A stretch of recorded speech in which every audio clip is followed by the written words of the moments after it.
राधा राधा राधा राधा राधा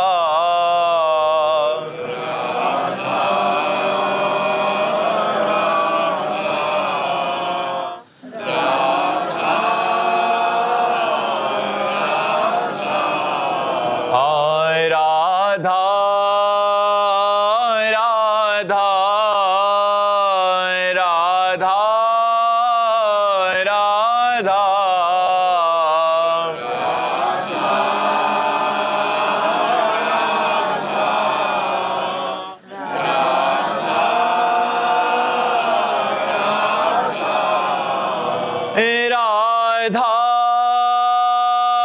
हाय राधा राधा राधा राधा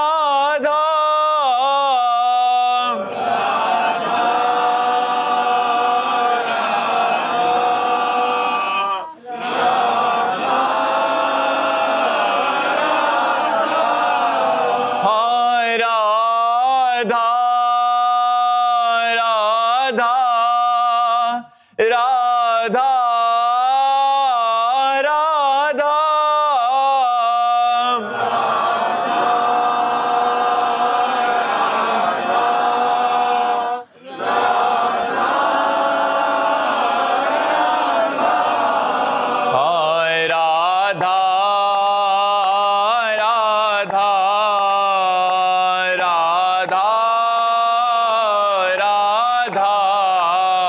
राधा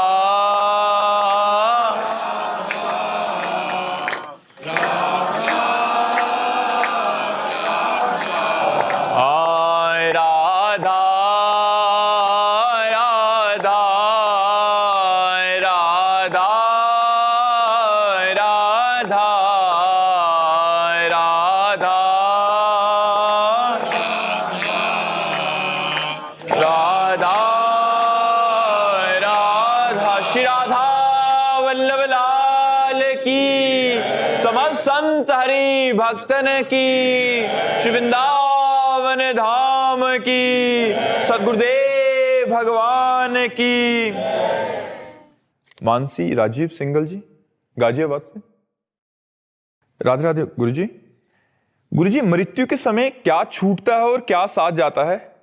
भगवान नाम यदि लिया है, पुण्य किए हैं और पाप किए हैं, ये तीन चीजें साथ जाती है। किया हुआ तुम्हारा पुण्य, किया हुआ तुम्हारा पाप और किया हुआ तुम्हारा भजन, ये तुम्हारे साथ जाएगा, जो आगे आपकी उन्नति या अवनति का कारण बनेगा। यदि आपने पाप किए हैं तो आगे आपकी दुर्गति हो जाएगी। नाना प्रकार के शरीरों में नाना प्रकार के रोग, नाना प्रकार की विपत्तियों से ग्रसित। अगर पुण्य किए हैं तो आपको अच्छी लौकिक उन्नति प्राप्त होगी, यदि भजन किए हैं तो पारलौकिक उन्नति प्राप्त होगी। यही मृत्यु लोक थोड़ी है, और ऊपर लोक है, नीचे लोक है, जहाँ विशुद्ध देह है, दिव्य सुविधाएं हैं, कहीं कोई रोग शोक नहीं है, ऐसी लोगों की प्राप्ति होगी। अगर सही भजन कर लिया तो भगवान की प्राप्ति हो जाएगी, शेष और कुछ नहीं साथ जाता। ये स्थूल शरीर यहीं छूट जाता है, सूक्ष्म शरीर, कारण शरीर और आत्मा, जहाँ जहाँ आप कर्म के अनुसार जाना होगा वहाँ वहाँ वो जन्म लेगा और वैसे कर्म भोगेगा। इसीलिए अपने को कमाना है भगवान नाम, पाप नहीं कमाना है। पाप से बचो और खूब भगवान नाम जप करो, राधा राधा राधा, मन लगे ना लगे तो इस लोक में भी उन्नति होगी और परलोक में भी उन्नति होगी। जहाँ बैठोगे वहाँ आनंद ही आनंद रहेगा। यदि पाप नष्ट हो जाए और केवल भजन रह जाए तब। अभी पाप है तो भजन करते हुए जलन होगी, अशांति होगी, लेकिन जिस दिन पाप नष्ट हो जाएंगे उस दिन आपका हृदय आनंद से भर जाएगा। जी। समंता कुमार गोस्वामी जी, असम से। राधे राधे महाराज जी। महाराज जी, मृत्यु के बाद सूक्ष्म और कारण शरीर का क्या होता है? इन दोनों शरीरों के बारे में थोड़ा जानने की जिज्ञासा थी। अगर मृत्यु माया का ही अंश है तो क्या? देखो, जब शरीर छूटता है तो पंचभूत शरीर यहीं रह जाता है, और कारण शरीर अगर पाप अधिक हुए तो कारण शरीर सहित सूक्ष्म शरीर को एक शरीर में डाला जाता है, जैसे पंचभूत में डाला जाता है, ऐसे उसे कहते हैं यातना देह, नरक में मिलता है। अब उस देह में मृत्यु नहीं होती, पांच भौतिक देह में तो मृत्यु हो जाती है, उसमें जैसे गला काट दिया गया तो मरोगे नहीं। अब आपका गला घंटों कटा, वैसे तड़पते रहोगे। फिर आपका हाथ काट दिया गया, आप वो ऐसे ही तड़पते रहोगे। आपका पेट फाड़, आपके 10 टुकड़े कर दिए गए, लेकिन आप मरोगे नहीं, वैसे ही आपको पीड़ा। बड़ा भयंकर नरक का दंड, कोल्हू में पेरा जाता है, आग में पकाया जाता है, क्या क्या कष्ट होते हैं, भागवत में लिखा हुआ है। तो ये झूठा नहीं लिखा हुआ है, जो है वो परम सत्य है। अब जैसे जेल में क्या क्या सजा होती है, अब अपने को क्या पता, लेकिन जो जेल जा चुका है उसको पता है, या जो जेलर है उसको पता है क्या क्या दुर्गति होती है जो जेल में रहते हैं। तो नरक सार्वभौम जेल है, मतलब अनंत ब्रह्मांडों के प्राणियों का किए हुए पाप कर्म का वहां दंड मिलता है। ऐसे ही वो सूक्ष्म शरीर और कारण शरीर के यदि पुण्य अधिक है तो उसे देव देह में डाल दिया जाता है और देवताओं के सुख भोगता है। और जहाँ पुण्य क्षीण हुआ तो मृत्यु लोक कोई विसंति, फिर उसे मनुष्य शरीर या सुअर, कुत्ता, गधा, नीच योनियों में उसको डाला जाता है। तो जो स्थूल शरीर है ये मृत्यु लोक में केवल मिलता है, पांच भौतिक, अन्य जगह नहीं मिलता। नरक में यातना देह मिलता है, स्वर्ग में देव देह मिलता है, और भगवान को जब प्राप्त होता है तो भागवतिक देह मिलता है। जो भगवान का सच्चिदानंदमय देह है वही सच्चिदानंदमय देह प्राप्त होता है। तो 5 ज्ञान इंद्रियां, 5 कर्मेंद्रियां कितने हुए? 10। 5 तन मात्रा, शब्द, स्पर्श, रूप, रसगंध कितने हुए? 15। मन, बुद्धि, चित्त, अहंकार कितने हुए? 19। और जीवात्मा 20। ये जो सूक्ष्म शरीर है, इसके बाद त्रिगुण माया, सतोगुण, रजोगुण, तमोगुण, तो ये कितने हो गए? 23। और काल 24। ये 24 तत्वों का पूरा खेल है। ये 24 तत्वों से संपूर्ण ब्रह्मांड बना हुआ है। ये संपूर्ण ब्रह्मांड बना हुआ है। इसमें केवल 5 घट जाते हैं स्थूल में, जो क्षितिजल पावक गगन समीरा, पृथ्वी, जल, अग्नि, वायु, आकाश, ये 5 महातत्व हैं जिनसे ये शरीर बना हुआ है। तो जब हमारी मृत्यु होती है तो केवल ये 5 तत्व हट जाते हैं, बल्कि शेष तत्व सब रहते हैं। फिर वो आगामी शरीरों को ग्रहण करके भोगते हैं। इसलिए हमें चाहिए कि भोगने वाले तो हम ही होंगे ना। कितना सुंदर मनुष्य शरीर मिला है, यदि हम इससे भजन कर लें, पाप आचरण ना करें तो हमारी उन्नति हो जाएगी। कम से कम हम नरक तो ना जाएं। फिर हम अच्छे लोगों को प्राप्त होकर अगर आना भी पड़े तो यहाँ बहुत अच्छी जगह हमारा जन्म हो, अच्छे हमारी भावनाएं हो, समाज को सुख पहुंचाएं, फिर अच्छे एक व्यक्तित्व को स्थापित करके फिर नया हम निर्माण करें जन्म के नए भाग्य का, या मोक्ष प्राप्त करें। मोक्ष प्राप्त हो गया तो फिर ये जन्म मरण सब बंद हो जाता है। महाराज जी, आपका यही प्रश्न है कि क्या मोक्ष और भगवत साक्षात्कार एक ही सिक्के के 2 पहलू हैं? भगवत साक्षात्कार में हम आपको देखते हैं और मोक्ष में तरंग समुद्र में लय हो गई, उसका अस्तित्व खत्म हो गया। लेकिन भगवत साक्षात्कार में अस्तित्व खत्म नहीं होता। हम आपके दास, आपके सखा, आपकी पत्नी, आपकी सहचरी, जैसी हमने भावना की वैसे भाव से हम आपके पास रहेंगे, भगवान के पास। अगर हमने भगवान को अपना स्वामी माना तो हम दास्य भाव से रहेंगे, भगवान को अपना सखा माना तो मित्र भाव से रहेंगे, भगवान को अपना लाला माना तो वात्सल्य भाव से साथ में रहेंगे। अगर हमने भगवान को अपना पति माना, जो कांता भाव, गोपी भाव है, तो हम उस भाव से, अगर सहचरी भाव तो हम उस भाव से। जो हमने भावना की वो जब सिद्ध होगी तो हम भगवान के साथ वैसे ही रहेंगे जैसी हमारी भावना। ये हुआ भगवत साक्षात्कार। और मोक्ष में हुआ कि जैसे समुद्र में तरंग लय हो गई, नाम रूप उसका खत्म हो गया, अब वो ढूंढे भी नहीं मिलेगी, वो समुद्र हो गए, वो भगवत स्वरूप में लीन हो गया, वो भगवान बन गया, भगवानमय हो गया। अब उसका कोई अस्तित्व नहीं रहा। अस्तित्व मिट जाता है मोक्ष में, और भक्ति में अस्तित्व रहता है, भगवान और मैं। और ये मतलब कहने में आता है, लेकिन उस समय मैं खो जाता है केवल भगवान ही रहते हैं। अंतिम जो अवस्था होती है उसमें केवल भगवान ही रहते हैं, मैं भगवान में लीन हो जाता है, बस मेरे प्रभु। पर दो रहते हैं, भक्त और भगवान रहते हैं। समरनाथ जी, राधे राधे राधे गुरु जी, आंतरिक संबंध कब और कहाँ जागृत होता है गुरु और शिष्य का? जब अहंकार शिष्य का गुरु के चरणों में समर्पित हो जाता है, तब आंतरिक संबंध स्थापित हो जाता है। जो हमारा जीवत्व अभिमान है, देहाभिमान है, विद्या का, रूप का, कुल का, धन का, जाति का, देह का, नाना प्रकार का जो अभिमान है, वो जब गुरु के चरणों में समर्पित हो जाता है तो आंतरिक संबंध गुरु से हो जाता है। और आंतरिक संबंध होने का मतलब जो गुरु के हृदय में चल रहा है वही शिष्य के हृदय में चलने लगा। एक हरिव्यास देवाचार्य नाम के महापुरुष हुए हैं निम्बार्क संप्रदाय में। वो श्री भट्ट देवाचार्य जी उनके गुरु हैं। तो अपने गुरुदेव के पास आए और कहा, शरणागत हुए और कहा मैं दीक्षा लेना चाहता हूँ।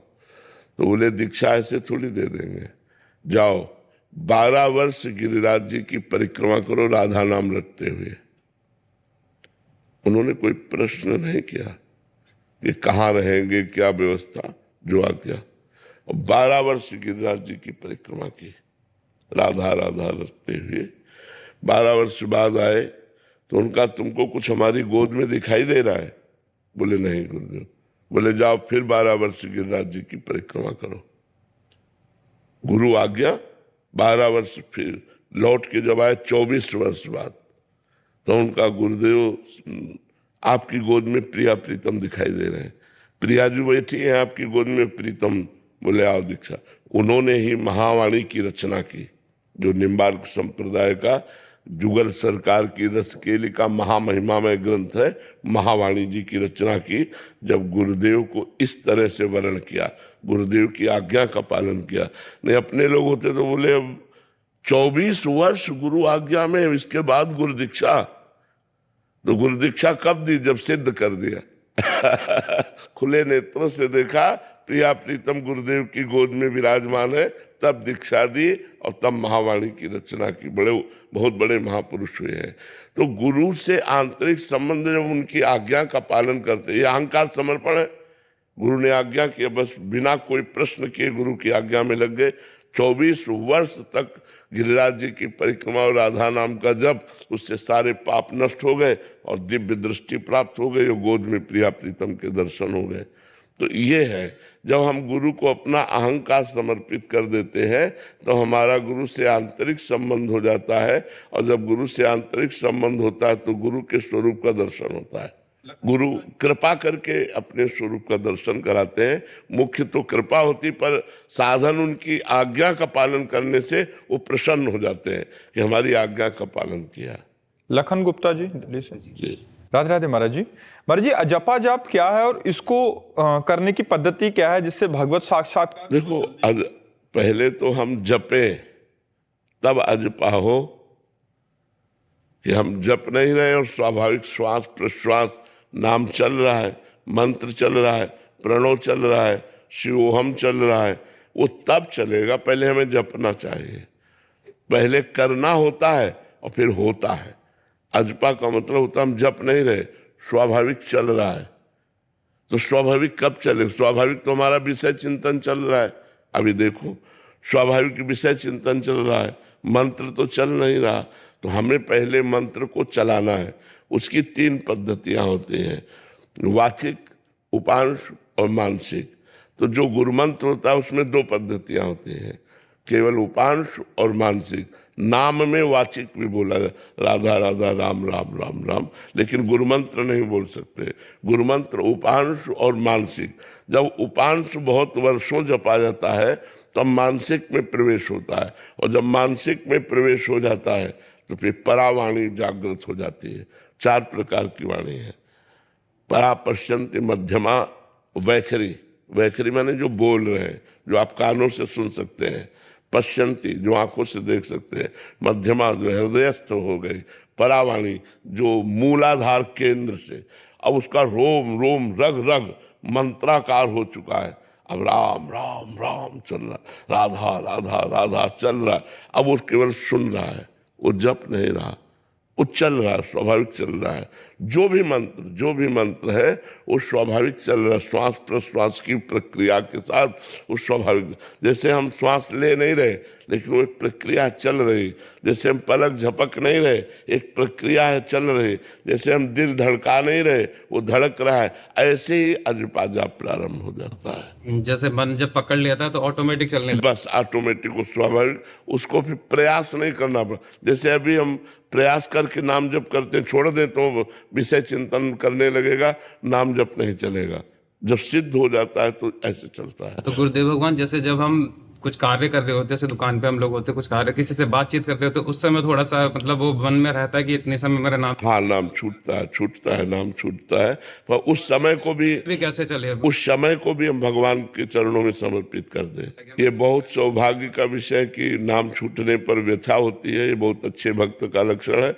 और यही अभ्यास में जब करोगे, तो जैसे हम आपसे बातचीत कर रहे हैं तो हमारे मानसिकता में वो बसा हुआ है।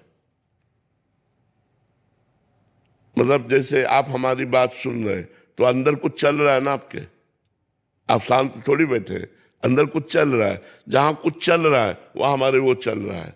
तो हम आपसे बातचीत भी कर रहे हैं, हमारा भजन भी चल रहा है, हमारा स्मरण भी चल रहा है। पर ये बहुत दीर्घ काल तक जब अभ्यास किया जाता है तब ऐसी बात आती है। लेकिन एक चीज और मैंने आपके श्रीमुख से सुनी थी कि जैसे कोई महत अपराध हो जाते तो एक बार गुरुदेव के सामने जरूर बताने चाहिए। तो गुरुदेव भगवान, मेरे से तो पूरे जीवन में पहले का तो मैं आपको क्या बताऊं। हाँ, अब लो नसानी अब ना न सही हो, अब तक किया अब नहीं करूंगा। बस यही नियम ले लेने से और नाम जप करने से पीछे के पाप नष्ट हो जाते हैं। अब लो नशानी अब ना नशे, आज तक किया। गुरुदेव के सामने हो गए, संत के सामने हो गए। हमें पहले प्रमादवश शासन करने की हिम्मत नहीं थी अपने मन में, आज हमारी हिम्मत आ गई। अब लो नशानी अब ना नशे हो, आज तक किया अब नहीं करूंगा, तो सब माफ हो जाता है और भगवान की प्राप्ति हो जाती है। खूब नाम जप करो, गलतियों से बचने की चेष्टा करो। सोन कन्वर जी जयपुर से। राधे राधे महाराज जी। महाराज जी, एक शिष्य होने के नाते हमारा सबसे महत्वपूर्ण कर्तव्य क्या है? गुरु की आज्ञा का पालन करना। अब जो ये कहें करें हम सोई, आयस लिए चले निज दासी, मन क्रम वचन त्रिशुद्ध सकल मत, हम श्रीहित हरिवंश उपासी। अब जो ये कहें करें हम सोई, अब जो आज्ञा करते हैं वही हम करते हैं। आज्ञा समन सुसाहिब सेवा, अपने गुरुदेव की आज्ञा का पालन करना ही सबसे श्रेष्ठ उपासना है। जो गुरुदेव की आज्ञा पर अपने प्राणों को भी बलिदान कर देते हैं वो सीधे भगवान को प्राप्त होते हैं। गुरुदेव की आज्ञा बहुत कठिन है पालन कर पाना, क्योंकि मनमुखी चाल है। मन के विरुद्ध गुरुदेव की आज्ञा होती है तो उस आज्ञा का पालन करना बड़ा कठिन है। अगर आज्ञा पालन कर ले गए तो माया मुक्त हो गए। मोक्ष मूलम गुरु कृपा, गुरु प्रसन्न हो गए सब काम बन गया। पर गुरु को प्रसन्न करना साधारण बात नहीं। वो सेव संतरा रुपया से जो प्रसन्न होते हैं वो गुरु ही नहीं होते। गुरु वही होते हैं जो भजन और सच्चे अच्छे आचरणों से चले तो गुरु प्रसन्न होते हैं। रुपया सेव संतरा दे के गुरु को प्रसन्न नहीं किया जा सकता। अगर गुरु रुपया की आशा रखता है, गुरु नाना प्रकार के भोग विलासों की आशा रखता है, तो गुरु किस बात का? वो तो भोगों का दास है। तब लग जोगी जगत गुरु, जब लग रहा है निराश, और जब आशा मन में भई, जग गुरु और जोगी दास। जग गुरु और जोगी दास। तो सच्चा संत तो वही है जो भगवंत में स्थित है, और सच्चा संत तभी प्रसन्न होगा जब आप सच्चे बनोगे, अच्छे आचरण करोगे और भगवान का नाम जप करोगे। गणेश जी। जी राधे राधे महाराज जी। महाराज जी, आप कह रहे हैं कि जब आप राधा रानी के दर्शन करने या बिहारी जी के दर्शन करने जाते हैं तो उस समय महाराज जी आप उनको निहारते समय उनसे मन ही मन महाराज जी क्या बात करते हैं ताकि हम भी वही बात करें? अब हम क्या बताएं क्या बात करते हैं। एक आशिक अपने महबूब से क्या बात करता है, अपने प्रेमी से क्या बात करता है? उस समय उसके जो भाव प्रकट होते हैं वो किसी से बताने योग्य थोड़ी होते हैं। वो मुंह से बात नहीं करता और नेत्रों से बात करता है। वो ऐसा लगता है नेत्रों से पी जाएगा अपने प्रेमी को, अपने नेत्रों में बसा लेगा। वो जो उस समय की मांग होती है, वो प्रेमियों की बात कह रहा हूँ, जनरल तो अपनी मांग करेंगे, हमारा ये हो जाएगा। जो प्रेमी जन होते हैं उनकी मांग बस यही होती है कि बिसरियो ना बिसारियो, यही दान मोह दो। हे लाडले, हे प्यारे, तुम मेरे नेत्रों में बस जाओ, मेरे हृदय में बस जाओ, मैं तुम्हें कभी भूलूं नहीं।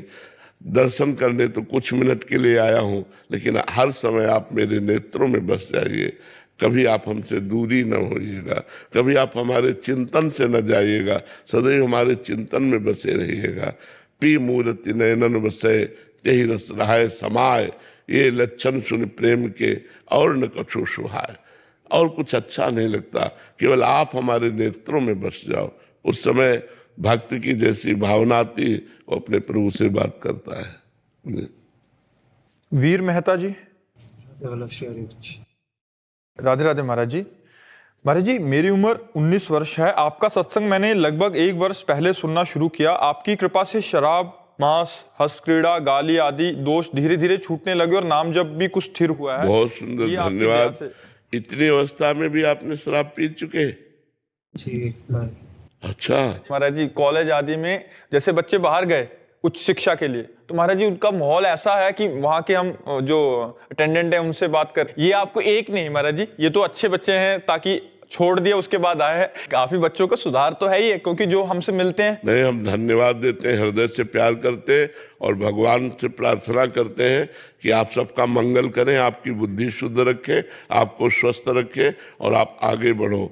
मनुष्य जीवन बेटा नष्ट करने के लिए नहीं मिला, मनुष्य जीवन समाज को सुख पहुंचाने के लिए मिला है। हम जिन पदों पे जाएं, चाहे टीचर बने, चाहे डॉक्टर बने, चाहे हम समाज को सुख पहुंचावें। हम कुछ ऐसे बने जिससे संसार को सुख पहुंचावे।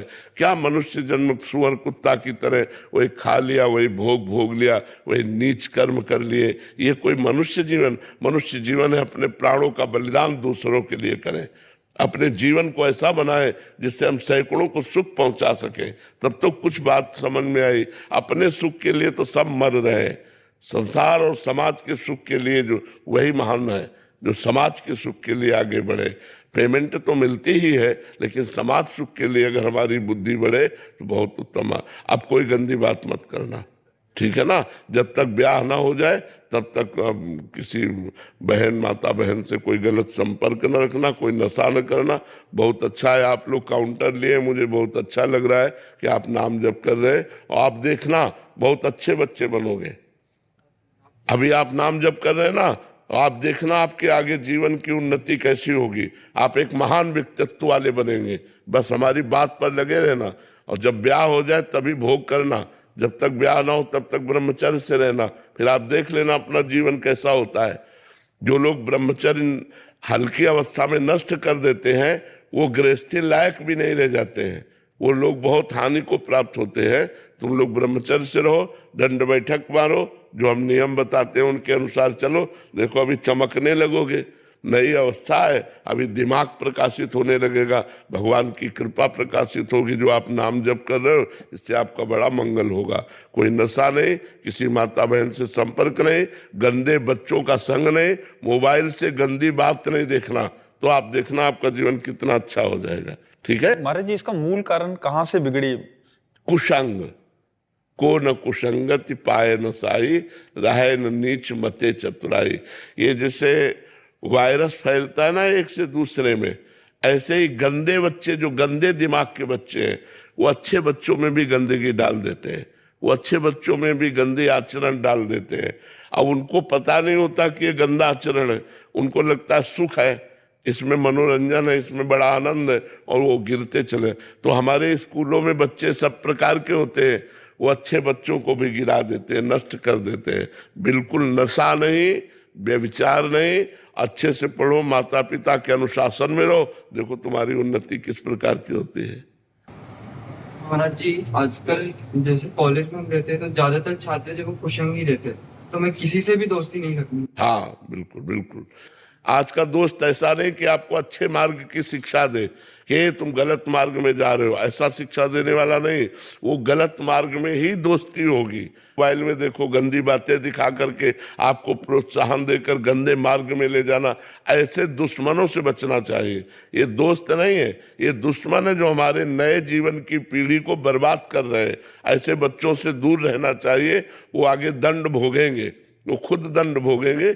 आप अच्छे बच्चे हो, ऐसी गंदी बातों से बचिएगा जिससे आपका जीवन बड़ा निर्मल और भविष्य लोगों को सुख देने वाला बने। हमारे भारत का अगर एक व्यक्ति सुधर जाएगा तो एक कोना सुधर गया।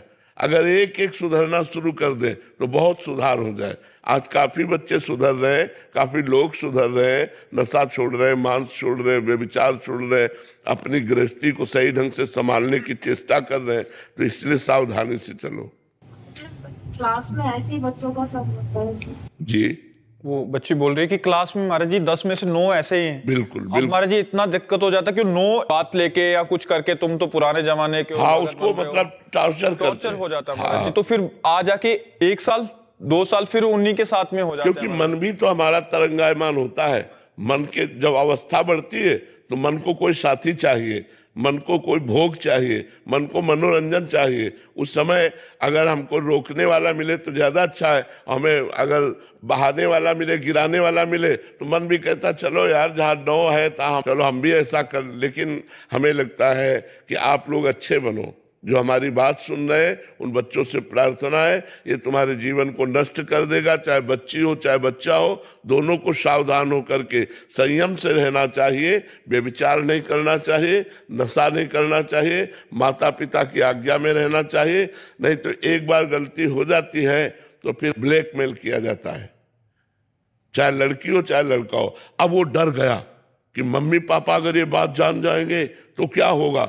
अब वो उससे अर्थ मांगा जाता है या उससे जो कुछ कहा जाता है वो धीरे धीरे धीरे धीरे बच्चा इतना अंदर खोखला हो जाता है कि वो डिस्टर्ब हो जाता है, माइंड डिस्टर्ब हो जाता है। और अगर ज्यादा ब्लैकमेल किया गया तो कहीं कोई जान न जाए, इस बात के लिए की सोच लेता है। ऐसे प्रश्न भी आते हैं महाराज जी बहुत कि ब्लैकमेल हो रहे हैं, अभी बता सकते नहीं, घर में नहीं बताएंगे, जैसे आपने बोला कि माता पिता डांटेंगे, कहीं और दोस्तों को बता नहीं सकते और लास्ट में परिणाम वही होता है। हाँ, फिर वो डिस्टर्ब हो करके सोचते हैं कि एक रास्ता है। ऐसा नहीं करना चाहिए। इतने अच्छे मनुष्य जीवन को इस तरह से नष्ट नहीं करना चाहिए। इसलिए पहले से ही सावधान रहो, गंदी बातें मत करो, गंदे आचरण मत करो, किसी को ब्लैकमेल करने का अवसर ही मत दीजिए। आप खुद अच्छे बच्चे बनो, बिल्कुल फटकार दीजिए जो गंदी बातें सिखाने वाले हैं। आप अकेले चलोगे तो 100 को परास्त कर दोगे। अगर आप गलत आचरण में चले गए तो जिसमें 100 बह गए उसी में तुम भी बह गए। इसलिए आप अकेले चलने की सोचो कि मैं एक अच्छा बच्चा बनूंगा, एक भारत का मैं एक अच्छा नागरिक बनूंगा, मैं एक अच्छा सेवक बनूंगा। तो ये मनुष्य जीवन की उन्नति है। इसलिए गंदे बच्चे या बच्चियां जो हमें संग में मिले तो उनसे हमसे बचना चाहिए। वो हमें टॉर्चर करें, उपहास करें, गाली दे, सुन लेना चाहिए, चल देना चाहिए। महाराज जी जो सुधार आ रहा है समाज में आपके भागवत बल की वजह से आ रहा है महाराज जी, बहुत मुश्किल है, नहीं तो बच पा। जी जी जी, हम कोशिश भी यही करते हैं, भगवान से प्रार्थना भी यही करते हैं और भजन करके चाहते भी यही है कि जितना दिन अब हमारे जीवन का रह गया है, जो भी भजन होता है वो हमारी समाज को मिले और समाज हमारी भागवतिक बने, सबका मंगल हो, सबको सुख मिले। ऐसी भावना है कि सबको सुख मिले, हमारी समाज व्यसन रहित हो, व्यभिचार रहित हो, छल कपट रहित हो, हिंसा चोरी रहित हो, तो आनंद में जीवन व्यतीत हो जाए। वैभव जी मध्य प्रदेश। राधे राधे महाराज जी। महाराज जी यदि गुरु राधा नाम जपे और शिष्य राम नाम जपे तो क्या धाम में गुरु और शिष्य साथ भगवान के रहेंगे, एक ही भगवान के? ऐसा कैसे हो सकता है? गुरु जो देगा तो वही देगा जो जप रहा है। मानो हमसे कोई मांगे कि हमें आप गुरु मंत्र दीजिए तो हम नित्य विहार वृंदावन का ही तो देंगे। तो ऐसा कैसे हो सकता है कि गुरु राधा राधा जपे और शिष्य राम राम जपे? पहली बात तो गुरु शिष्य का संबंध तभी जब शिष्य अपनी मान्यता को मिटाकर गुरु की आज्ञा पर चले। अगर अपनी मान्यता लिए तो शिष्य कहाँ बना वो? शिष्य तो कोरा कागज होता है, गुरु उसमें क्या लिखता है वही लिखेगा जो गुरु के हृदय में चल रहा है। अब वो गुरु आज्ञा कर दे कि तुम राम राम जपो, तो फिर गुरु का धाम अलग होगा, शिष्य का धाम अलग होगा। क्योंकि गुरु जहां जाएंगे जिस नाम और मंत्र से, वहां तुम थोड़ी पहुंच पाओगे, ये बात होती है। वैसे तो प्राय देखा गया है जो गुरु देता है वही नाम मंत्र जपा जाता है। जब तक गुरु नहीं मिलता तब तक अपने मन से जो हम जपते हैं वो बात अलग है। जब गुरु मिले तो जो गुरु दिया मंत्र उसी को हम जपते हैं। नैतिक जी, राधा वल्लभ शेरवी। राधे राधे महाराज जी। महाराज जी, आपकी कृपा से इस मार्ग पे चलने का प्रयास कर रहा हूँ महाराज जी, आपके वचनों को अनुसरण भी कर रहा हूँ महाराज जी। पर महाराज जी, हरिवंश धर्म को कैसे अच्छे से निर्वाह करें ये समझ नहीं आ रहा महाराज जी। कभी कभी माया गिरा देती है बार बार। नहीं, प्रगट धर्म जैसे जानिए, श्री हरिवंश नाम जाहिए, नाम सिद्ध पहचानिए। हरिवंश धर्म उसी के हृदय में टिकता है जहाँ नाम है, जहाँ राधा वल्लभ श्री हरिवंश, राधा वल्लभ श्री हरिवंश, राधा वल्लभ। हरिवंश भरोसे भय निडर। जब खूब नाम जप करेंगे तो हमें हरिवंश का भरोसा हो जाएगा, और जब भरोसा हो गया तो बड़े से बड़े संकट से निवृत्ति हो जाएगी, बड़े से बड़े विपत्ति से बच जाएंगे।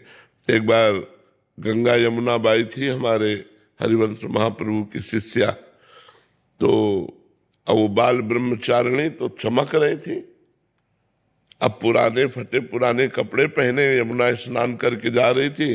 अकबर बादशाह का भांजा अजीज बेग शायद उसका नाम था, उसने दूर से देखा इतनी सुंदरी स्त्री, तो उसका मन काम से युक्त हो गया।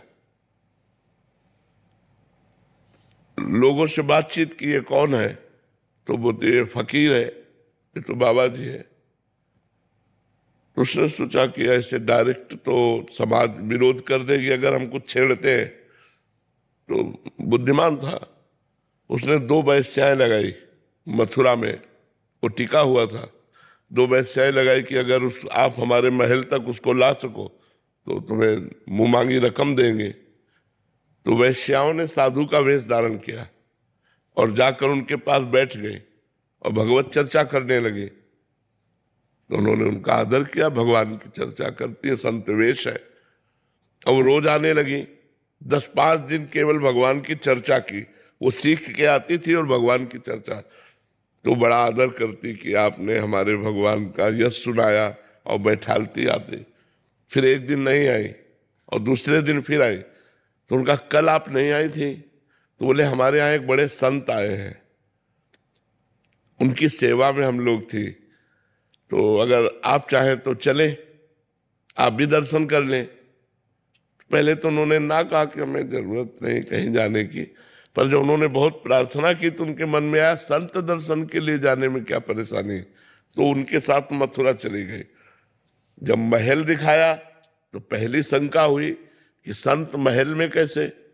फिर उनका संतों का क्या, महलों में कोई बुला के रख ले तो अंदर गई। जो अंदर गई बाहर से सिटकिनी मार दी, दरवाजा बंद कर दिया।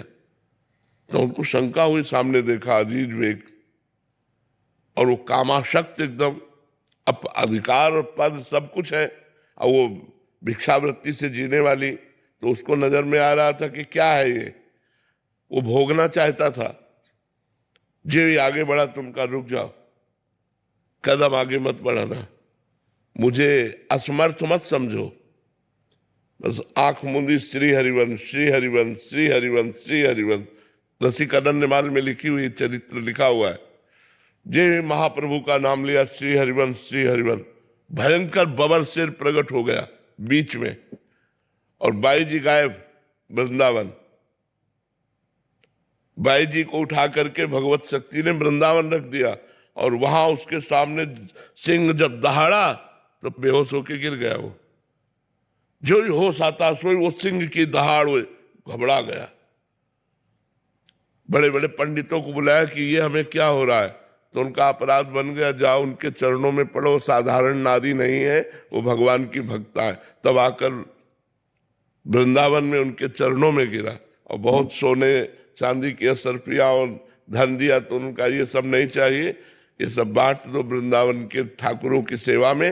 और आज के बाद किसी भी भक्ता नारी के प्रति कभी ऐसा गलत चिंतन मत करना, नहीं तो तुम्हारा सर्वनाश हो जाएगा। तो खिलवाड़ थोड़ी जो भगवान का भजन करते हैं। हरिवंश भरोसे भय निडर नित गर्जत हरिवंश बल।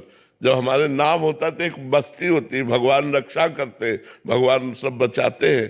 तो इसलिए हमें खूब नाम जप करना चाहिए और भगवान का भरोसा रखना चाहिए, आचार्य गुरु का भरोसा रखना चाहिए, वही हमारी रक्षा करते हैं। महाराज जी जैसे सेवक वाणी जी में हरिवंश के बारे में बताया कैसे कैसे आचरण होना चाहिए, पर जो हमारे अलग आचरण तो बिल्कुल विपरीत। धीरे धीरे आ जाएंगे। नाम जप करो, नाम जप से सब आ जाएंगे। हरिवंश नाम है जहाँ तहाँ तहाँ उदारता, सकामता तहाँ नहीं कृपालुता विषेखिए। हरिवंश नाम लीन जे अजात शत्रु ते सदा, प्रपंच दम्भ आदि दे तहाँ कछु न पेखिए। जो नाम जप करता है सब ठीक हो जाता है। प्रज्ञा पांडे जी काशी से। राधे राधे महाराज जी। महाराज जी, हम अक्सर मोह को ही प्रेम समझ बैठते हैं। महाराज जी, क्या किसी एक व्यक्ति से निश्चल प्रेम करना ईश्वर तक पहुंचने का मार्ग बन सकता है? व्यक्ति से स्वार्थ भरा प्रेम होता है। जिसे हम प्रेम कहते हैं उसमें वासना होती है, उसमें काम होता है। और जहाँ काम होता है, जहाँ काम तहाँ राम नहीं, और जहाँ राम नहीं काम। एक जगह दिन और रात नहीं मिल सकती। रात है तो दिन नहीं, दिन है तो रात। तो काम है तो राम नहीं, राम है तो काम नहीं। हम किसी भी व्यक्ति से, चाहे स्त्री से या पुरुष से, अगर लगाव रखते हैं तो कोई स्वार्थ बुद्धि होती है, कोई अपना मतलब निकालना होता है, अपनी वासनाओं की पूर्ति होती है। जैसे कोई लड़का किसी लड़की से कहता मैं आपसे बहुत प्यार करता हूँ, ठीक है आप प्यार कीजिए, मैं कभी शरीर छूने नहीं दूंगी। फिर आप देखो उसका प्यार किस रूप में आएगा। फिर वो प्यार करता है कि छूने नहीं दूंगी, दूर से बात करो, करो हमसे प्यार। कौन प्यार करेगा? बिल्कुल नहीं। यहाँ लिखा लेना, वहां लिखा लेना, प्राण समर्पित करने का नाटक करना, लेकिन वो अपनी वासनाओं की पूर्ति चाहता है, इसलिए वो ऐसा करता है, चाहे लड़का हो चाहे लड़की हो। यहाँ प्रेम कहाँ है? प्रेम है कामना रहितम, और आपका प्रेम है कामना सहितम। कामना के बिना आप प्रेम कर ही नहीं सकते। और प्रेम शुद्ध होता है कामना रहितम, सूक्ष्मतरम, अनुभव स्वरूपम, प्रक्षण वर्धमानम। कहाँ प्रेम है? यहाँ प्रेम है, यहाँ प्रेम नहीं, यहाँ स्वार्थ है, यहाँ काम है, प्रेम नहीं है। एक से मन नहीं भरा, दूसरा ब्रेकअप, दूसरा बॉयफ्रेंड या दूसरी गर्लफ्रेंड, ये क्या है? प्रेम है? एक बार जिससे प्रेम किया, आजीवन निर्वाह किया, उसका नाम प्रेम है। वो कैसा है ये नहीं देखा। एक बार प्रेम कर लिया तो जीवन भर निर्वाह किया। अब यहाँ तो एक गंदगी बढ़ रही है, दिमागों में, शरीरों में वासनाओं के खेल बढ़ रहे हैं। ये हो क्या रहा है हमारे समाज को? कौन सा दिमाग खराब हो गया है कि कौन सी पद्धति चल रही है? फिर आपका ब्याह होगा, आपको एक पति से संतोष होगा? आपका ब्याह होगा, आप एक पत्नी पे संतोष कर पाएंगे? फिर आपकी गृहस्थी क्या होगी? कूड़ा हो जाएगी। वो दूसरे से प्यार कर रहे, तुम दूसरे से मिल रहे हो, क्या मतलब रह गया पति पत्नी का? क्या मतलब रह गया एक अच्छे मित्र का? अच्छा मित्र वो नहीं बन सकता जो व्यभिचारी है, जो गंदे आचरण वाला है, वो कभी अच्छा मित्र नहीं बन सकता। वो सदैव चार को भोगने की कोशिश करेगा, वो एक में संतुष्ट नहीं रहेगा। हमारी बातें अच्छे से समझ लो। इसलिए सबसे प्रार्थना है, जीवन को पवित्र रखो, और जब पति मिले तब उसी से पूरा प्यार करो, और ऐसा प्यार करो कि वो चाहे जैसा हो हम निर्वाह कर ले जाए, पूरे जीवन भर निर्वाह कर ले जाए। तब तो ये हमारे सनातन धर्म की रीति है, ये हमारे भारत की रीति है। हम विदेशी रीति की बात नहीं करते। भारत की जो रीति है उसके अनुसार चलो। एक बार हाथ मिलाया, आजीवन निर्वाह किया। ये डिवोर्स शब्द आना ही नहीं चाहिए। तो ये क्यों आता है? व्यभिचार प्रवृत्तियां इसलिए आता है, आज इससे, कल उससे, परसों उससे। ये क्या है?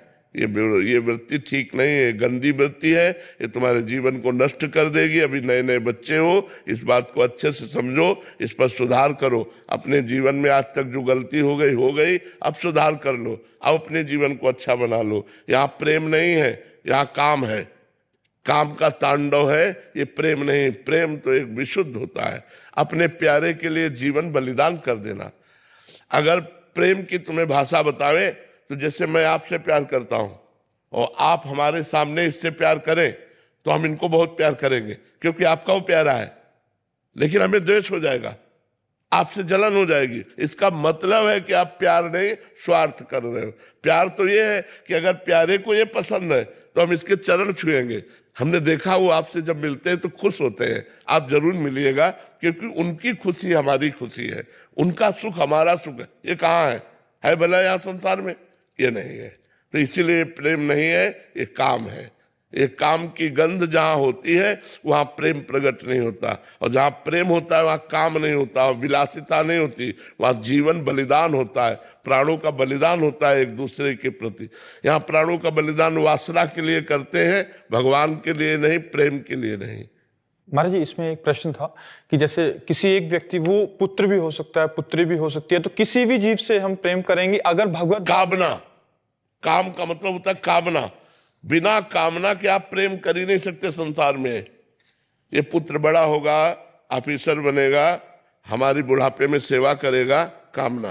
पर मोह जो होता है, हाँ, वो मोह, राग, काम, आसक्ति, ये सब एक ही लाइन है, पर्यायवाची शब्द है ये सब। मोह, राग, काम, आसक्ति। तो फिर कैसे रिश्तों का निर्वाह कैसे करें? भगवत भाव से। मेरे पुत्र में भगवान, मेरी पत्नी में भगवान, मेरे पिता में भगवान, मेरी माता में भगवान। वो सच्ची बात है। अगर वो पावर निकल जाए तो आप अपने पुत्र के शरीर को कितने घंटे रख सकते हैं?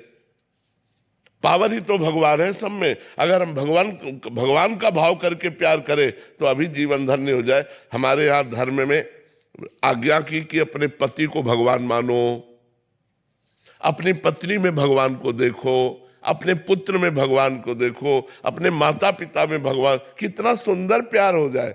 मेरा पति मेरा भगवान, मेरा पुत्र मेरा भगवान, मेरा माता पिता मेरा भगवान। कितना सुंदर प्रेम। खूब पूरे जीवन में हृदय का प्रेम उड़ेल दो और देखो भगवान की प्राप्ति हो जाएगी। इसी से भगवान की प्राप्ति हो जाएगी। लेकिन ऐसा नहीं है, ऐसा नहीं है। भगवान का भाव ना रख करके हम मोह राग में फंस करके बार बार जन्म मरण को प्राप्त हो रहे हैं।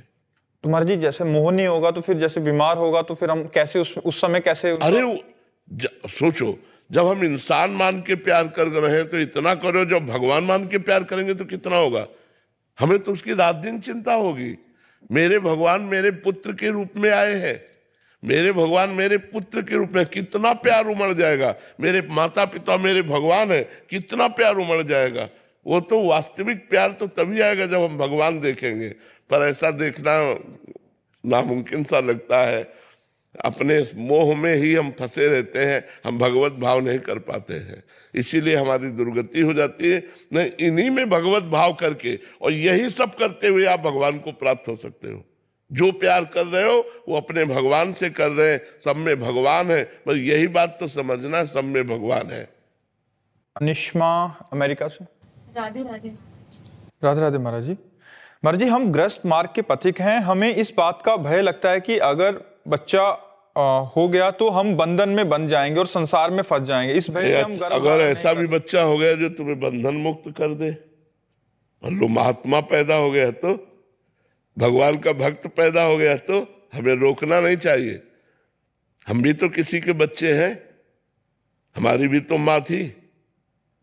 हम 21 पीढ़ियां तर जाएंगी अगर भगवान का भक्त पैदा हो गया तो। जरूरी हम निगेटिव क्यों सोचे, हम पॉजिटिव सोचे। राष्ट्र भक्त पैदा हो गया तो, भगवान का भक्त पैदा हो गया, समाज सुधारक पैदा हो गया, समाज का मंगल करने वाला पैदा हो गया, तो हमारी कोख धन्य हो जाएगी, हमारा गृहस्थ धर्म धन्य हो जाएगा। जरूर आने देना चाहिए। गर्भस्थ शिशु को नष्ट नहीं कराना चाहिए, चाहे बेटी हो चाहे बेटा, आने देना चाहिए। गर्भस्थ शिशु की हत्या नहीं करानी चाहिए। ये सबसे बड़ा महापाप है, गर्भस्थ शिशु की हत्या करना। इस भय से कि गर्भ धारण ही ना करें। नहीं नहीं नहीं नहीं, जो भगवान का विधान है उसको तोड़ना नहीं चाहिए। ऐसे रहो कि अगर संतान होनी है तो होनी है, नहीं होनी तो नहीं होनी। और जब आपको ये लगे कि अब हमारी संतान हो गई, अब हमें आगे संतान नहीं चाहिए, तो संयम से चलो, डॉक्टरों की सलाह से चलो। ऐसी स्थिति ना आने पावे कि गर्भ आ जाए फिर उसको आप भ्रूण हत्या, गर्भ हत्या कराएं, ऐसा नहीं करना चाहिए। अंशिका जी बिहार से। राधे राधे महाराज जी। महाराज जी, मैं भगवान हनुमान जी को बहुत मानती हूँ और उनमें श्रद्धा भी रखती हूँ, लेकिन मुझे सही तरीका समझ नहीं आता कि मैं उन्हें कैसे प्रसन्न करूँ, उनके किस नाम का जाप करूँ। कृपया महाराज जी मेरा मार्गदर्शन। हनुमान जी को प्रसन्न करने के लिए रामचरित सुनिबे को रसिया, राम लखन सीता मन। बात समझना है कि हनुमान जी को पसंद क्या है। जैसे हम किसी को प्रेम करते हैं तो उसकी पसंद देखते हैं कि उसकी पसंद क्या है। हनुमान जी को सिया राम जी का चरित्र पसंद है, तो आप बैठ करके रामचरित मानस सुनाइए हनुमान जी को, और सीताराम का नाम जप सुनाइए। इसलिए यत्र यत्र रघुनाथ कीर्तनम तत् तत् कृतमस्त कांजलम वाष्पवारि परिपूर्ण लोचनम मारुतिम नमत राक्षांतकम। हनुमान जी महाराज जहाँ सिया राम जी का कीर्तन होता है, आंसू बहाते हुए वहां विराजमान रहते हैं।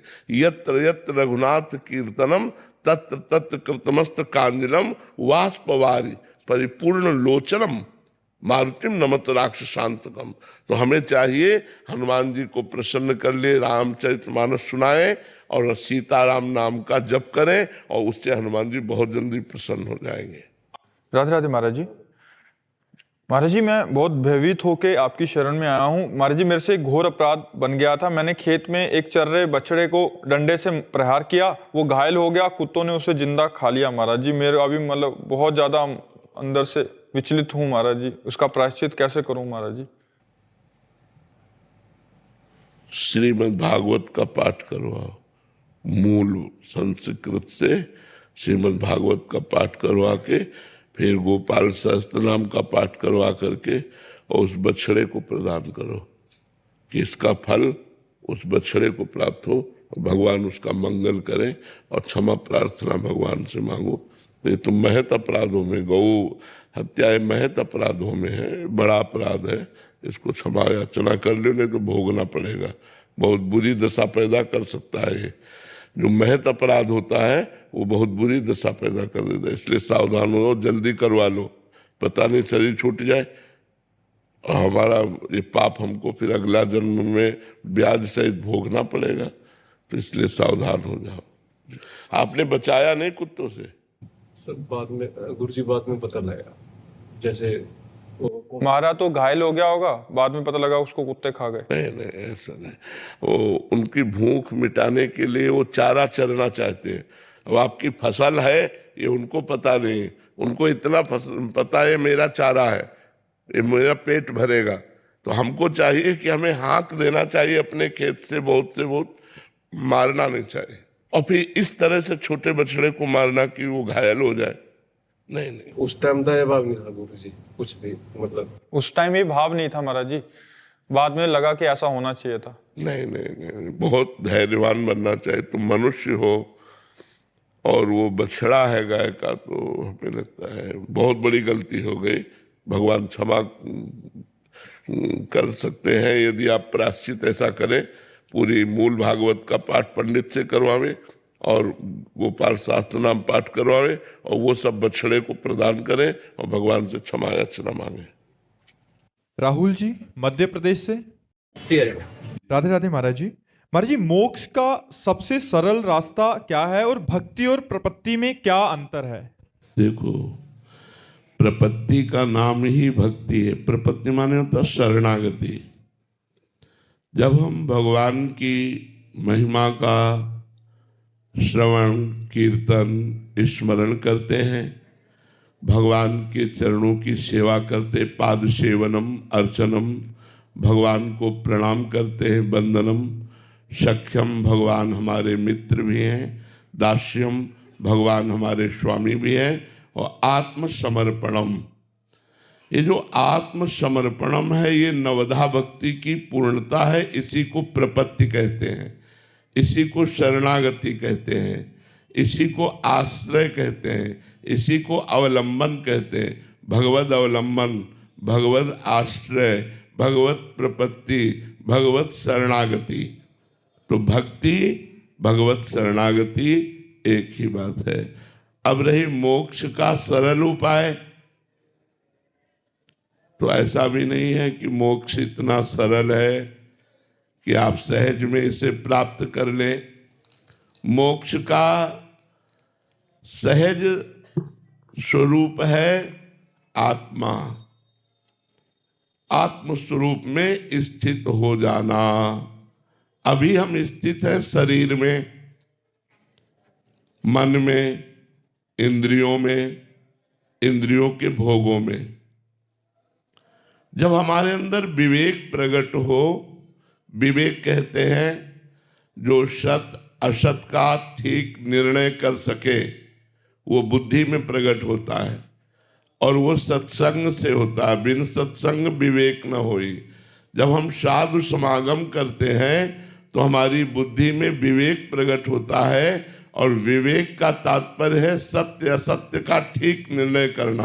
तो जब ये निर्णय ठीक हुआ विवेक के द्वारा कि सत्य तो परमात्मा है, असत पूरा संसार है, उमा कहो मैं अनुभव अपना, सत हरिभजन जगत सब सपना।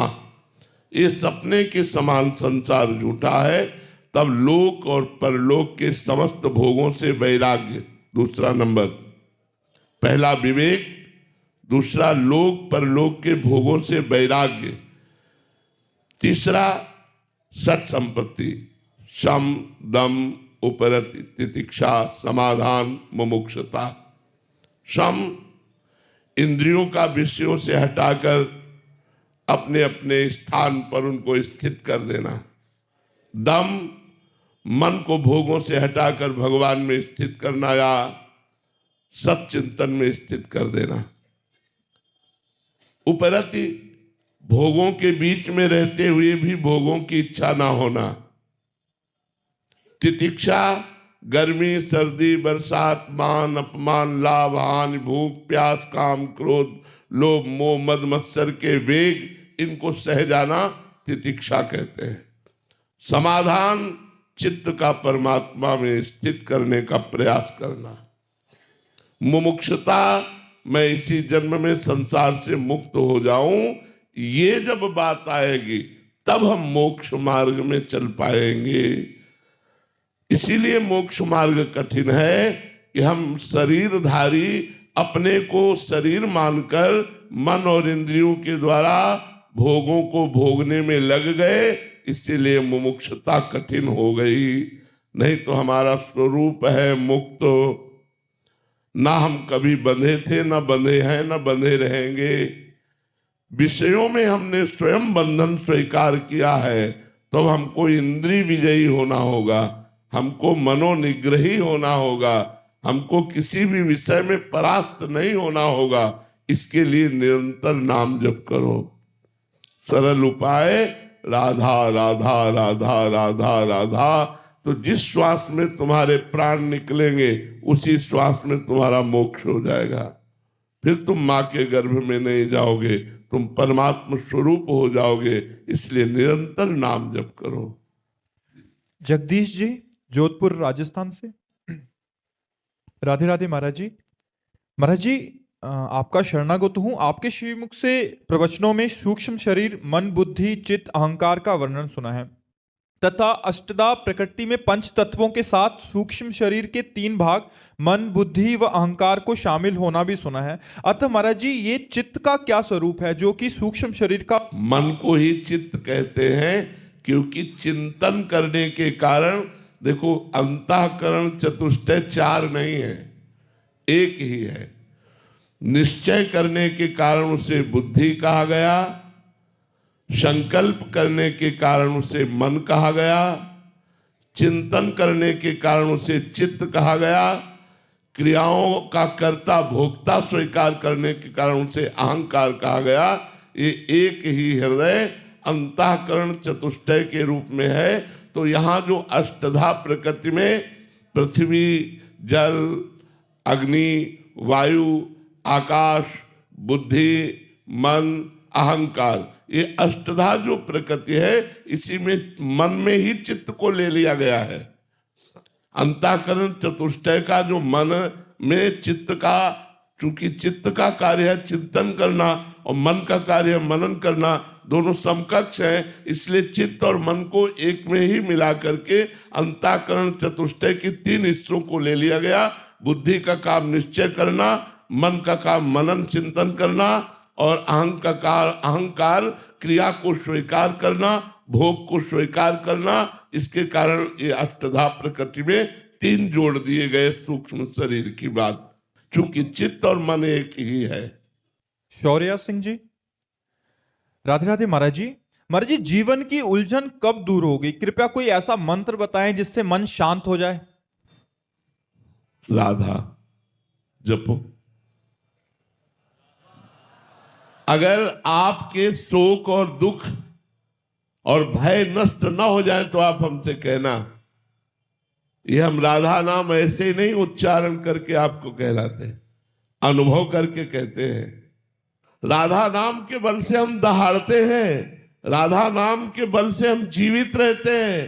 राधा नाम है जीवन हमारा, राधा नाम प्राण आधार है, राधा नाम है कर्ता विधाता, राधा नाम पालनहार है, राधा नाम सबका पूज्य है। राधा नाम का पूजन करें, राधा नाम के ही ध्यान से हम शुद्ध अपना मन करें। राधा नाम के जप ध्यान से प्रेम बढ़ता जाएगा, राधा नाम ही हमें प्रेम में निकुंज में पहुंचाएगा। निकुंज तक की यात्रा इसी राधा नाम में छुपी हुई है। आप राधा राधा रटिए और देखिए आपके काम बनते हैं कि नहीं। राधा नाम जहां विराजमान है वहां कोई बाधा नहीं। जिते विनायक शुभ अशुभ, विघ्न करे नहीं कोई, विघ्न करे नहीं कोई, डरे कलिकाल कष्ट भय। ये डरते हैं राधा नाम लेने वाले के ऊपर हम अपना कैसे प्रभाव दिखाएं। क्या कलिकाल का प्रभाव, कष्टों का प्रभाव और भय जो हमें देने आ रहे हैं, वो खुद भयभीत होकर भाग जाते हैं जब राधा नाम हमारे पास होता है। राधा नाम यदि है तो किसी का श्राप आपके ऊपर नहीं लगेगा। साप ताप रोग शोक दारुण दुखारी लाल इष्ट दुष्ट दलन कुंज भवनचारी। इसलिए अगर पूछते हो कि तुम्हें परम शांति कैसे प्राप्त होगी, यदि हम पर विश्वास करो और राधा नाम जप करो, फिर आप देखो तुम्हें शांति नहीं शांति प्रदान करने वाले बन जाओगे आप। सा तरती सा लोकांतार्यति, वो स्वयं तर जाता है, स्वयं तर जाता है और लोगों को तार देता है। इसलिए राधा राधा रटो, शराब मत पियो, मांस मत खाओ, पराई बहन बेटों की तरफ गंदी दृष्टि मत रखो, राधा नाम जपो। देखो तुम्हारा मंगल होता है कि नहीं, तुम्हारे सारे दुख नष्ट होते हैं कि नहीं, तुम सुख में आनंद में नाचते हो कि नहीं। जैसे मीरा जी नाच रही, पायो जी पायो मैंने राम रतन धन पायो। ऐसे गुरु जो अमोलक वस्तु दी उसको जपो तब आपको पता चलेगा। राधा नाम जपो तब आपको पता चलेगा। जैसे डॉक्टर दवा देता है, हम ये नहीं कहते हरी वाली गोली नहीं खाएंगे पीली वाली पाएंगे। वो जो भी देता है हम श्रद्धा से पाते हैं कि हमारा रोग नष्ट होगा। ऐसे ही संत और गुरुदेव जो उपदेश करते हैं, बिना प्रश्न किए बिना संशय किए यदि आज्ञा का पालन कर लो तो आपका परम कल्याण हो जाएगा। राधा नाम महा अमृत में है, समस्त दुख शोकों का नाश करने वाला है, शाप ताप विघ्नों का नाश करने वाला है। राधा नाम के ऊपर मारण और मोहन वशीकरण उच्चाटन इसका कोई प्रभाव नहीं पड़ेगा जिसकी जिह्वा पे राधा नाम, और एकदम सरल सहज रसगुल्ला जैसा राधा राधा राधा राधा। जी, प्रारंभिक साधक का प्रश्न रहता है कि फिर बहुत जलन होती है, मतलब वो मन लगता नहीं है राधा नाम में, नाम में मन नहीं लग रहा। देखो एक बार जब राधा नाम आप जब प्रारंभ करोगे तो मन के पाप नष्ट होंगे, इसलिए मन को जलन होगी। तो जैसे हमारे फोड़ा हो जाता है और हम डॉक्टर को पैसा देकर चीरा लगाते हैं और महीनों पड़े रहते हैं, लेकिन हमें सुख रहता है कि अब ठीक हो गया क्योंकि ऑपरेशन हो गया। हम महीनों उसका दुख झेलते हैं पर मुझे सुख रहता है कि अब वो फोड़ा निकल गया। तो जन्म मृत्यु विपत्ति संकट नाना प्रकार के रोग शोक ताप ये हमको घेरे हुए हैं, हमको बचा सकता है तो राधा नाम। तो हम राधा नाम जपते हुए थोड़ी जलन सहन करें, क्योंकि वो राधा नाम आपके मन के पापों का नाश करेगा। और जहां मन के पाप नष्ट हुए तो आपका मन नाच उठेगा, आनंदित हो जाएगा। आप विश्वास मानिए हमारी बात पर, आप राधा नाम जपिए, जो आपको कष्ट मिल रहा है उसको सह जाइए तो आपके पाप नष्ट हो जाएंगे, आगे आनंद मिलेगा, बहुत आनंद मिलेगा।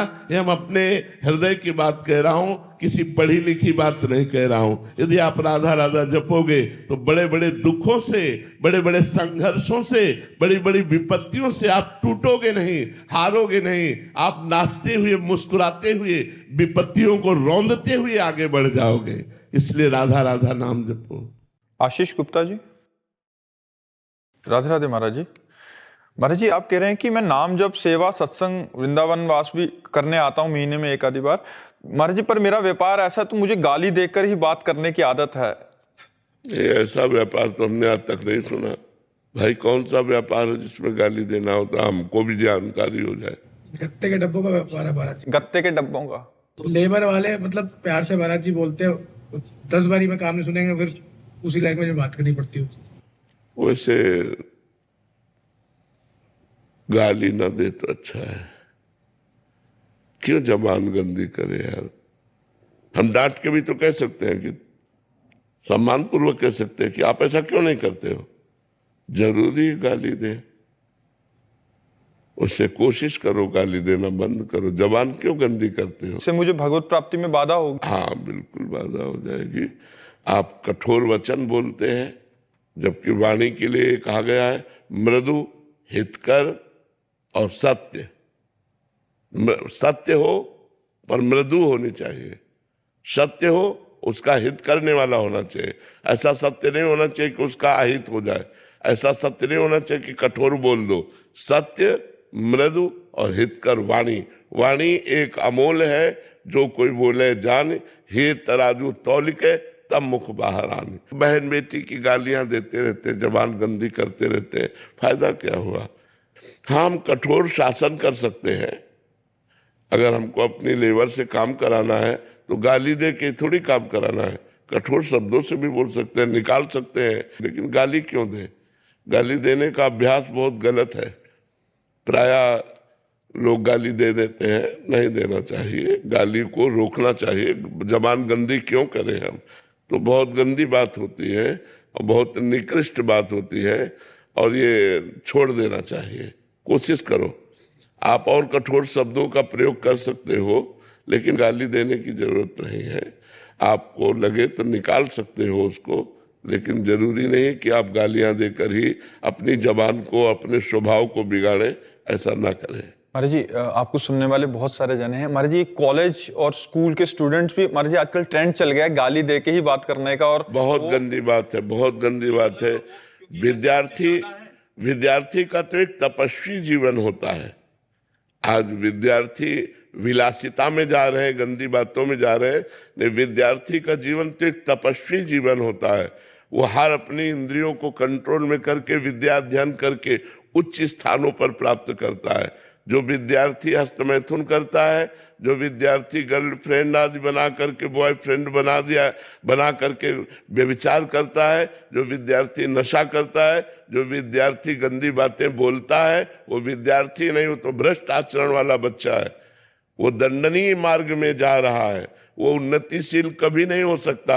अगर किसी घूस आदि देकर उच्च पदों पर बैठा भी तो हमारे समाज का शोषण करेगा, वो समाज का हित नहीं कर सकता। जिसकी मानसिकता इंद्रियों की विलासिता में गिर गई है, वो भ्रष्ट आचरण वाला, वो भ्रष्ट अधिकारी होगा, ना कि वो उत्तम अधिकारी बनकर हमारे समाज की सेवा करे।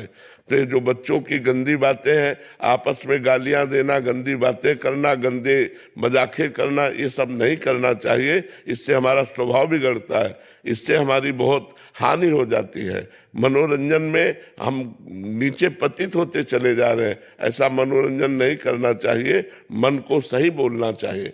हमें मृदु वाणी के द्वारा, सम्मान पूर्वक वचन के द्वारा, विद्या विनयम ददाति, जो विद्या है वो विनय प्रदान करती है, सभ्यता प्रदान करती है। ये असभ्यता, कठोर वचन, माँ बहन की गालियां, उद्दंडता, सिगरेट पीना, हुक्का पीना, व्यभिचार करना, गंदे आचरण करना, ये सब क्या है?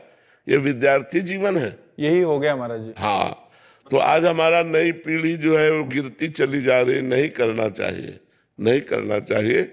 नए नए बच्चों से हमारी हाथ जोड़कर प्रार्थना है कि वो व्यसन और व्यभिचार से बचें, अपने बूढ़ों का सम्मान करें, समाज में अच्छे व्यक्तित्व को स्थापित करें, गंदे बच्चे बन करके समाज को गंदा ना करें।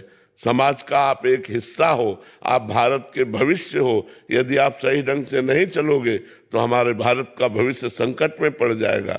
इन्हीं बच्चों में कोई एमएलए बनता है, कोई विधायक बनता है, कोई डॉक्टर बनता है, कोई वकील बनता है, कोई न्यायाधीश बनता है। और यही जब गंदे आचरण वाले, भ्रष्ट आचरण वाले हैं तो ये जीवन भर भ्रष्ट आचरण वाले रहेंगे, क्योंकि बच्चापन नींव होती है जीवन की। बाल्यावस्था जीवन की नींव होती है। अगर बाल्यावस्था में नशा करने लगा तो जवानी में नशा के बिना रह नहीं सकता। बाल्यावस्था में व्यभिचार किया तो जवानी में व्यभिचार के बिना नहीं रह सकता। संयम से रहना चाहिए। ये अवस्था एक संत की अवस्था है, बाल्यावस्था एक तपस्वी की अवस्था है। इसीलिए गुरुकुलों में भेजा जाता था कि वहां से परिपक्व होकर फिर गृहस्थ धर्म में आवे। अब गुरुकुल वाली तो बात ज्यादा रह नहीं गई, अब तो आधुनिक विद्यालय रह गए हैं जिनमें आधुनिकता ही आधुनिकता है, अध्यात्म है ही नहीं। और बिना अध्यात्म के जीवन बढ़िया नहीं होता, जीवन सही मार्ग वाला नहीं होता, क्योंकि अध्यात्म सही मार्ग सिखाता है। आधुनिकता की पढ़ाई चल रही है, अध्यात्म नहीं है तो ब्रह्मचर्य नहीं है, पवित्रता नहीं है, व्यसन रहित जीवन नहीं, विनय नहीं है, गंभीरता नहीं है, सहनशीलता नहीं। जरा सी बात में 4 विद्यार्थी मिलकर टीचर को पीट दिए। तो ये जो हमारी असभ्यता है, ये हमारे समाज में बहुत बड़ा कलंक है, इसे हटना चाहिए। हमारे नए बच्चे नशा न करें, हमारे नए बच्चे व्यभिचार न करें, हमारे नए बच्चे अच्छे मार्ग का अनुसरण करें, ये हम चाहते हैं। हाथ जोड़कर प्रार्थना करते हैं, अपने जीवन को बर्बाद मत करो। अब जो ड्रग्स लेने लगा बच्चा, अब उसके बिना जी नहीं सकता। अब पूरे जीवन के लिए उसने रुपयों की आवश्यकता बढ़ा ली। अब उसको 100-200 रुपये रोज चाहिए, अब जितने का आता हो। जैसे धीरे धीरे डोज बढ़ते जाते हैं। और अभी महाराज जी आपको 4 दिन पहले बता रहा था कि एक माता जी लेके आए थे, वो कह रहे थे कि ये घर का सारा सामान बेच दिया, गांव का बच्चा है, कह रहा धान बेच दिया, मेरे आभूषण बेच दिए, पिताजी इसके है नहीं है, और पूरा अभी इसकी हालत ऐसी हो गई है कि मतलब क्या बताऊं। बिल्कुल बिल्कुल, क्योंकि उसे अर्थ चाहिए, नशा सीख गया, उसे अर्थ चाहिए। तो नए बच्चों को चाहिए कि वो व्यसन न करे, व्यभिचार न करे, संयम से रहे। जब गृहस्थी में जाए तब गृहस्थ धर्म का उपभोग करे।